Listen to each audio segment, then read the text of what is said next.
Hello everyone, my name is Shambhavi. Hope you all are doing well. So यहाँ पे आज हम लोग chapter number 3 the artist from class 7th history, इसको हम लोग आगे कंटिन्यू करेंगे, द दिल्ली सुल्तान्स. ठीक है, लेट्स मूव फॉरवर्ड. तो लास्ट टाइम मैंने इस टॉपिक को लेफ्ट आउट किया था यहाँ पे. दैट इज हम लोगों ने ये स्टडी आउट कर लिया था कि 1236 में राजिया सुल्तान बन गई थी. बट वहाँ पे फिर काफ़ी ज़्यादा लोगों को मतलब कि मतलब उनको मतलब सही नहीं लग रहा था, और काफ़ी ज़्यादा सब लोगों ने like as a queen, as a ruler लोग हैप्पी नहीं थे. तो इन 1240 उनको यहाँ से थ्रोन से रिमूव कर दिया गया था. ठीक है, इन सारी चीज़ों को हम लोगों ने पढ़ लिया था अभी. अब from garrison town to empire, the expansion of the Delhi Sultanat. अब जो दिल्ली सल्तनत थी वो धीमे धीमे बढ़ती कैसे गई, एक्सपेंशन उसका किस तरीके से हुआ, उन चीज़ों को पढ़ते हैं. In the early 13th century, the control of the Delhi Sultans rarely went beyond heavily fortified towns occupied by garrisons. अब 13th सेंचुरी की स्टार्टिंग में ही जो दिल्ली सुल्तान्स का जो कंट्रोल था वो धीमे धीमे मतलब उनके बियॉन्ड जाता जा रहा था.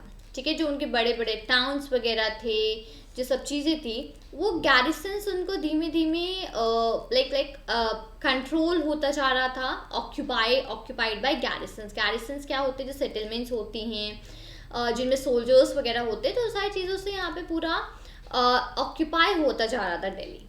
The Sultan seldom controlled the hinterland of the cities and were therefore dependent upon trade, tribute or plunder for supplies.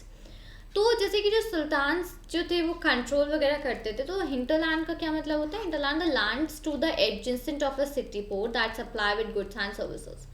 अब तो जो लैंड्स वगैरह थे सिटी के जस्ट पास में, या पोर्ट्स वगैरह थे जो गुड्स और सर्विसेज वगैरह को सप्लाई करते थे, तो सुल्तान जो थे वो उन सब चीज़ों को कंट्रोल कर रहे थे सिटीज़ में. और वो सुल्तान जो थे वो कम्प्लीटली ट्रेड वगैरह पे डिपेंडेंट हो गए थे. ट्रेडिंग मतलब कि गुड्स का इधर से उधर जाना, इन सब चीज़ों पे. एंड ट्रिब्यूट और प्लंडर फॉर सप्लाईज. ठीक है, इन सारी चीज़ों पे कम्प्लीटली डिपेंडेंट हो गए थे जो सुल्तान थे.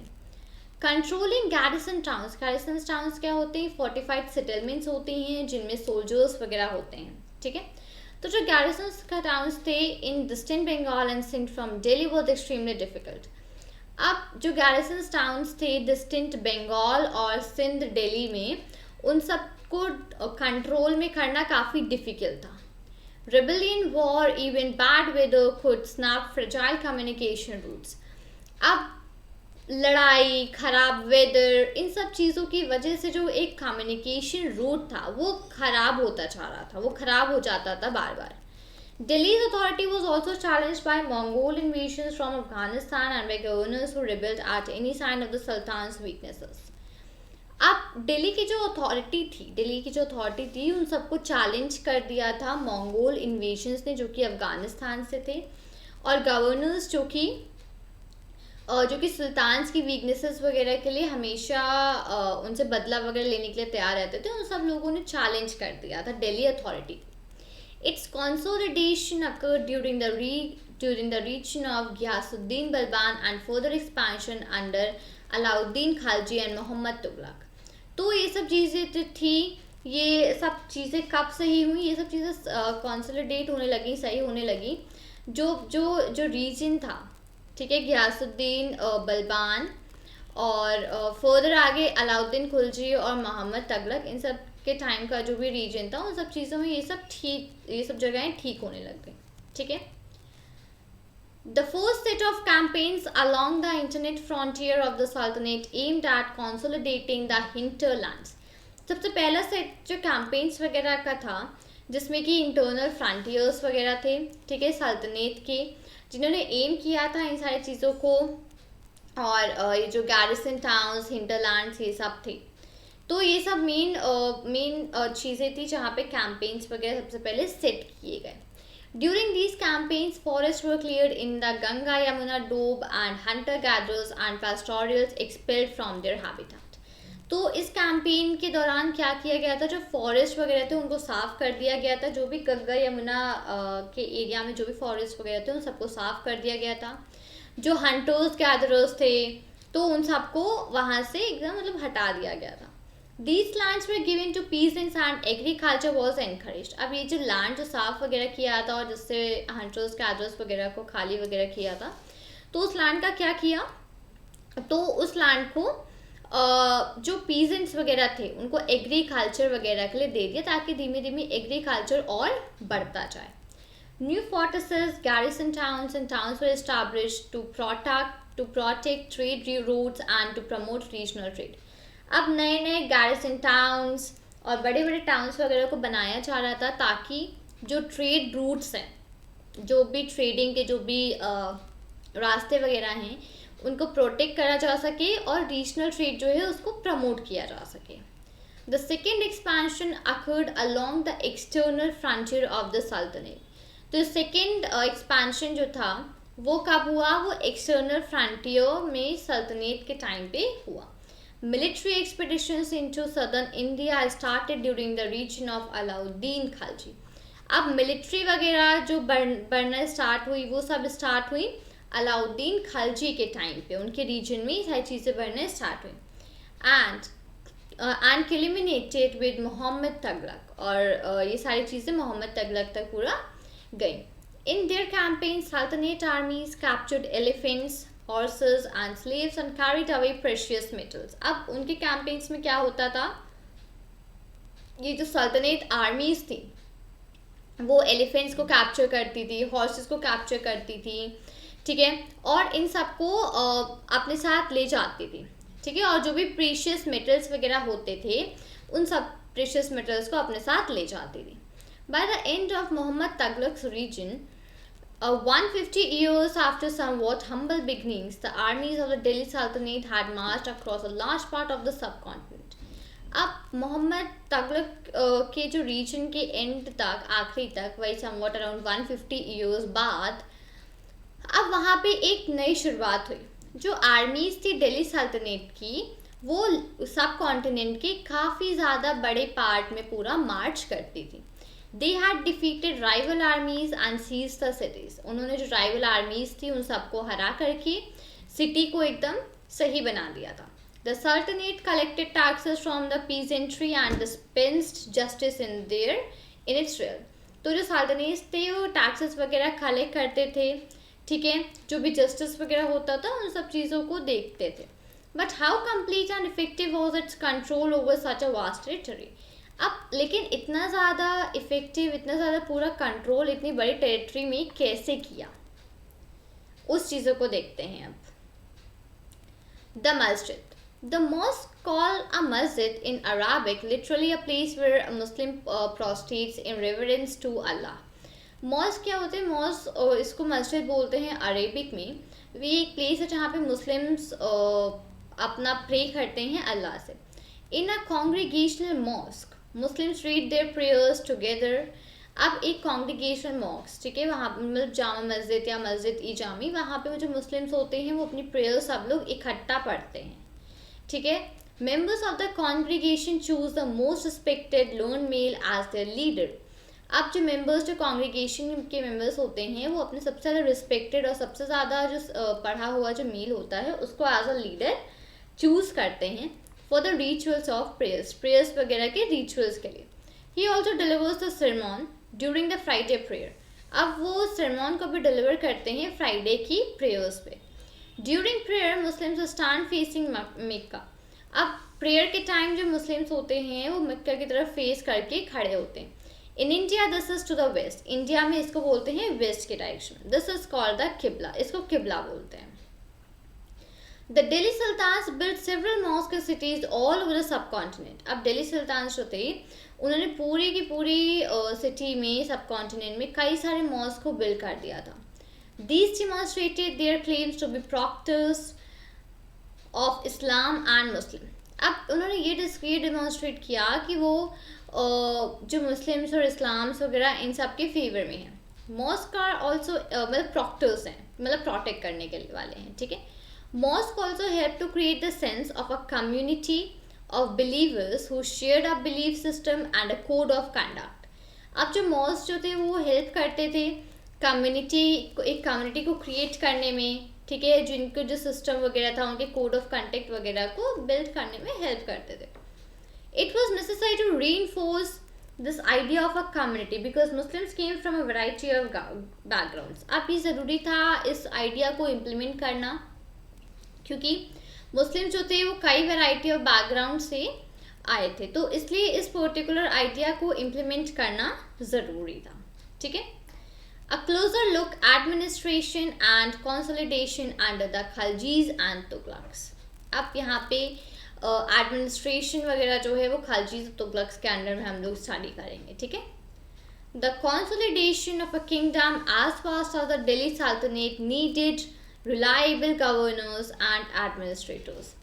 अब किंगडम्स वगैरह का जो था वो जितना ज़्यादा से बड़ा दिल्ली सल्तनत में ज़रूरत थी गवर्नर्स की, एडमिनिस्ट्रेटर्स की, बिकॉज इन सब चीज़ों को संभालने के लिए, किंगडम को संभालने के लिए, इतने बड़े किंगडम्स को संभालने के लिए अब रिलायबल गवर्नर्स, एडमिनिस्ट्रेटर्स, इन सब की ज़रूरत थी. Rather than appointing aristocrats and landed chieftains as governors, the early Delhi sultans, especially Iltutmish, favored their special slaves purchased for military service called bandagan in Persian. अब जो पुराने जो एरिस्टोक्रेट्स थे या जो पुराने चीफ वगैरह थे, उन सब लोगों को अपॉइंट करने की जगह अर्ली दिल्ली सुल्तान्स वाले स्पेशली जो इल्तुतमिश थे उन्होंने ये फेवर किया कि उनके जो स्पेशल स्लेव्स हैं, ठीक है, जो मिलिट्री सर्विस वगैरह को परचेज करते हैं, जिनको बंडागन बोलते हैं पर्शिया में, they were carefully trained to man some of the most important political officers in the kingdom. अब इन पीपल को ट्रेन किया गया था अच्छे से कुछ इम्पॉर्टेंट पॉलिटिकल ऑफिसर्स में किंगडम के लिए. Since they were totally dependent on their master, the sultan could trust and rely upon them. अब जैसे कि वो completely अपने मास्टर पे ही डिपेंडेंट होते थे, तो सुल्तान जो थे उन पे अच्छे से मतलब ट्रस्ट कर सकते थे और रिलाई कर सकते थे उनके ऊपर. ठीक है. The Khaljis and Tughlaqs continued to use Bandagar and also raised people of humble birth who were often their clients to high political positions.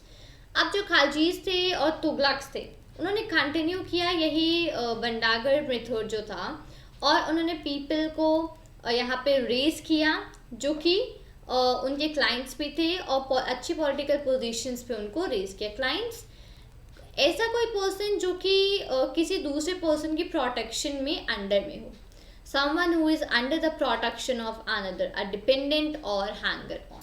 ठीक है. They were appointed as generals and governors. अब उन लोगों को as a general, as a government appoint करने लगे. However, this also introduced an element of political instability. अब इससे एक और चीज़ इंट्रोड्यूस हुई और जिसको बोलते हैं political instability. Slaves and clients were loyal to their masters and patrons, but not to their heirs. अब जो slaves और जो clients थे वो अपने मास्टर से तो लॉयल थे, लेकिन ही से लॉयल वो लोग नहीं थे. ठीक है. New sultans had their own servants. अब जो नए सुल्तान्स थे उनके पास खुद के सर्वेंट्स होते थे. ठीक है. As a result the accession of a new monarch often saw conflict between the old and the new nobility. और इसका रिजल्ट ये हुआ कि ये जो यहाँ पे लड़ाई होने लगी पुराने और नए नोबिलिटी के बीच में पूरी लड़ाई होने लगी. The patronage of these humble people by the Delhi Sultans also shocked many elites, and the author of Persian Tariq criticized the Delhi Sultans for appointing the low and base born to high officers. अब यहाँ पे जो humble people थे दिल्ली सुल्तान से वो सब काफ़ी shock हो गए. ठीक है. जो ऑथर्स थे पर्शियन त्वारिक के, उन्होंने दिल्ली सुल्तान को क्रिटिसाइज किया कि लो और बेस बॉर्न लोगों को उन्होंने हाई ऑफिसर्स वगैरह कैसे अपॉइंट कर दिया. तो इसके लिए उन्होंने काफ़ी ज़्यादा यहाँ पे मतलब काफ़ी ज़्यादा मना किया और काफ़ी ज़्यादा इसके लिए मतलब बोला, क्रिटिसाइज किया. ठीक है. Great. 1 second. Like the earlier sultans, the Khalji and Tughlaq monarchs अब यहाँ 1 सेकेंड, मैं इसको शिफ्ट कर दूँ थोड़ा सा. Yes, like the earlier sultans, the Khalji and Tughlaq monarchs appointed military commanders as governors of terrorist or varying sizes. अब पुराने सुल्तान जैसे कि जो खलजी जो तुगलक monarchs थे उनकी तरीके मिलिट्री कमांडर्स को अपॉइंट करना चालू कर दिया एज अ गवर्नर ऑफ टेररिस्ट, अलग अलग साइज के, जो लोग अलग अलग वेरी जिनके साइज अलग अलग थे. These lands were called Iqta and their holder was called इक्तादर और मुक्ति. अब ये जो लैंड्स थे इनको बोला जाता था इक्ता, और जो लैंड होल्डर थे जिनका लैंड था उनको बोला जाता था इक्तादर या फिर मुक्ति. The duty of the Muktis was to lead military campaigns and maintain law and order in their इक्तास. तो ये जो मुक्तीस थे इनकी ड्यूटी क्या थी? इनकी ड्यूटी थी कि वो मिलिट्री कैंपेन्स को लीड करें और लॉ एंड ऑर्डर को मेंटेन करें अपने अपने इक्तास में. In exchange of their military services, the Muktis collected the revenues of their assignments as salary. और इसके एक्सचेंज में, मिलिट्री सर्विसेज के एक्सचेंज में जो मुक्तीस थे वो रेवेन्यू को कलेक्ट करते थे इन असाइनमेंट्स के लिए as a salary. They also paid their soldiers from their revenues. उन्होंने वो अपने सोल्जर्स को पे करते थे इन रेवेन्यूज के through. Control over Muktis was most effective in their office, was not inheritable, and if they were assigned इक्तास for a short period of time before being shifted. अब मुक्तीस के ऊपर जो कंट्रोल था वो बहुत ज़्यादा इफेक्टिव नहीं था. अगर उनका ऑफिस जो था वो इनहेरिटेबल नहीं था और वहाँ पे इक्तास वगैरह को असाइन करना एक छोटे टाइम के लिए, ये सब काफ़ी ज़्यादा शिफ्ट हो रहा था बार बार. मतलब किसी टाइम कोई इक्ता को अपॉइंट किया, नेक्स्ट कोई और, थर्ड कोई और, तो इस तरीके से काफ़ी ज़्यादा चीज़ें हो रही थी. These harsh conditions of service were rigorously imposed during the reigns of Alauddin Khalji and Muhammad Tughlaq. अब ये जो कंडीशंस थी सर्विस की, ये अलाउद्दीन खालजी और मोहम्मद तुगलक के टाइम पे ज़्यादा हो रही थी. Accountants were appointed by the state to check the amount of revenue collected by the Muktis. अब अकाउंटेंट्स वगैरह को अपॉइंट किया गया था स्टेट्स ने जो भी रेवेन्यू कलेक्ट हुआ है उसको देखने के लिए मुक्तीस से. Care was taken that the Mukti collected only the taxes prescribed by the state and that he kept the required number of soldiers. ये चीज़ें देखी जाती थी कि जो मुक्ति है वो सिर्फ उतने ही टैक्स कलेक्ट कर रहा है जितने कि स्टेट से प्रिस्क्राइब करे गए हैं, ठीक है, और जितने नंबर ऑफ सोल्जर्स को रिक्वायर्ड है उतने ही नंबर ऑफ सोल्जर्स वो अपने पास रख भी रहे हैं. तो इन सारी चीज़ों को भी देखने के लिए, इन सारी चीज़ों को भी हैंडल यहाँ पे उन सब के लिए अपॉइंट किए जाते थे पीपल को, उन पीपल्स वगैरह को यहाँ पे रखा जाता था. ग्रेट. सो यहाँ पर आज हम लोगों ने इस पर्टिकुलर वीडियो में स्टडी आउट किया. 1 सेकेंड, यहाँ पे सबसे पहले हम लोगों ने यहाँ पे फिनिश कर लिया था, ठीक है. हम लोगों ने स्टडी किया from garrison town to empire, Delhi सल्तनत कैसे कैसे एक्सपैंड हुआ, किस तरफ को एक्सपैंड हुआ, वो हम लोगों ने डिस्कस किया. देन फर्दर हम लोगों ने यहाँ पे मस्जिद के बारे में डिस्कस किया और फिर हम लोग यहाँ पे एडमिनिस्ट्रेशंस वगैरह के बारे में देख रहे थे खालजीज और तुगलक्स के टाइम पे. राइट. इन सारी चीज़ों को हम लोगों ने यहाँ पे डिस्कस किया है, काफ़ी ज़्यादा डिटेल में एक्चुअली डिस्कस किया हम लोगों ने इन चीज़ों को. तो अभी तक हम लोग दिल्ली के बारे में पूरा स्टेट पढ़ चुके हैं कि Delhi as a important city कब डिक्लेयर हुआ, राइट, किस सेंचुरी में हुआ. फर्दर इसके आगे और क्या क्या चीज़ें डिस्क्राइब हुई, राइट, खालजीज के बारे में तुगलक्स के बारे में. सो इन सारी चीज़ों के बारे में भी हम लोगों ने ऑलरेडी यहाँ पे डिस्कस आउट कर चुके हैं.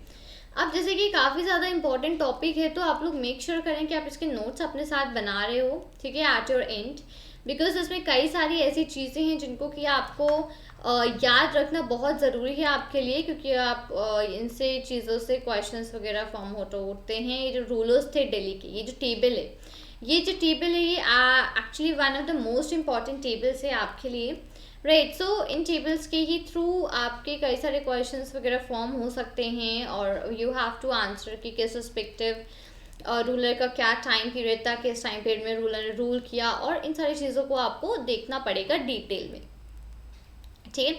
सो मेक श्योर करें कि इस टेबल को आप कहीं पे अपने तरफ से भी नोट डाउन कर ले, रादर दैन बुक में तो प्रेजेंट है ही, बट जहाँ पे भी अपने नोट्स आप क्रिएट कर रहे हो वहाँ पे इस टेबल को भी एक साइड पे नोट डाउन कर लीजिएगा ताकि रिविजन वगैरह के टाइम पे कुछ भी आप भूलें नहीं. राइट। सो उम्मीद करती हूँ कि आपको ये वीडियो अच्छा लगा होगा। वीडियो अच्छा लगा हो तो वीडियो को लाइक करें, अपने फ्रेंड्स के साथ शेयर करें और चैनल को सब्सक्राइब करना मत भूलिएगा।